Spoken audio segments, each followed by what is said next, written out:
দুলাল ভাই যাও ভেতর থেকে ভাবিরে নিয়ে আসো তোমার। দুলাল রে, তুই মানুষ হইলি না, কানার বাচ্চা কানা। এমনি করে কেউ ভাবি ধরে হে? হ্যাঁ, এই যে কচি লাউয়ের ডগার মতো হাতটা, এটা ভাঙ্গা গেলে তুই বানায় দিতি? আরে জোরে লাগছে। তোর মতো জানোয়ার আমি ভয় পাই না। বাবা বাবা আমার মায়ের তুমি নষ্ট করো না, আমার মায়ের সর্বনাশ করো না বাবা। আমার জীবন থাকতে তোর মতো জানোয়ারে আমি বিয়ে করবো না। তুই তো একটা পশু। তুই আমার বিয়া করবি না? না করবো না, তুই আমাকে বাড়ি থেকে বাইর হ। বাবা আমার মায়ের ছেড়ে দাও বাবা, তার সর্বনাশ করো না বাবা। মিষ্টি কথায় চিরা ভিজে না। এখন কিন্তু আপনি আমার আব্বা লাগেন, আমি আপনার জামাই। একটু আগে বুক বরাবর লাথি মারছি, এর লেগে মাফ চাইতেছি। তখন কিন্তু আর কোনো মাফ টাফ চাবো না। অপমানিত হয়েছি, খুব অপমানিত হয়েছি।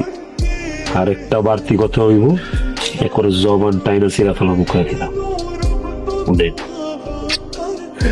লিপি, হ্যাঁ লিপি, কিরে মরছস নাকি?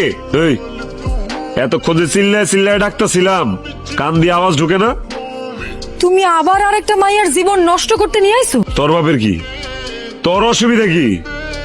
হাই সামরে, কি করছে সব আবল তাবল? হ্যাঁ, জীবন নষ্ট করবো মানে সবান কিন্তু একেবারে বন্ধ করে দিব।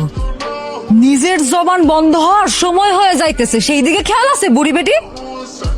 নাতিরে কুকাম করতে উস্কাও না। দেখছো তুই কি কইলো কথাটা? হ্যাঁ বুড়ি, তোরে সাক্ষী রেখা কইতাছি, মাথাটা খারাপ করে দিল না, খেপায় দিল না আমারে।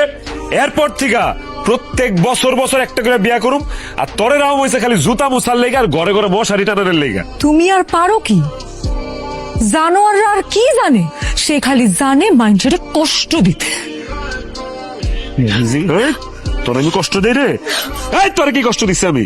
রাজধানী মতো রাই তোরে আমি এই যে ঝুলা রাখছো সোনা দানা দিয়ে মুড়ায় রাখছিলাম তোরে আমি। তোর তুই ওরে সার, ওর বিচার পরে হইব। তুই আগে নতুন বউরে নিয়ে ঘরে যা। নতুন বউ কই পাইলা?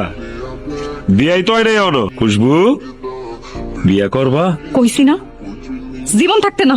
দাদি, তুমি তোমার ঘরে যাও, ওষুধ খায় ঘুমায় পড়ে যাও। হ্যাঁ যাবো তো, ওষুধও খাবো। তো তুই এখানে কি করছ? হ্যাঁ, ও কান পরা দিতে আইস?